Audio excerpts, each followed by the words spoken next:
बहिणींनो, तुमच्यासाठी मोठी खुशखबर आहे. तुम्ही सर्वजण वाट बघत आहे जून महिन्याच्या हप्त्याची.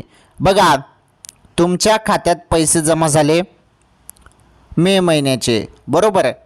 मे महिन्याचे पैसे आल्यानंतर तुम्ही सर्वजण वाट बघत आहे की जून महिन्याचे 1500 रुपये कधी जमा होतील.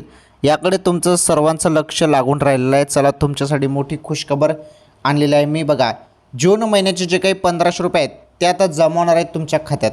तर कोणत्या तारखेला ते पैसे तुमच्या खात्यात जमा होणार आहे त्याबद्दल मी तुम्हाला माहिती सांगतो, काही काळजी करू नका. तर बघा, तारीख समजून घ्या. तारीख बघा, 20 ते 25 जून रोजी बहिणींनो तुमच्या खात्यात पैसे येऊन जातील. आलं लक्षात? ही सर्वात मोठी बातमी आहे लाडकी बहीण योजनेसंदर्भात. चला, लाईक करा व्हिडिओला, सबस्क्राईब पण करा चॅनलला.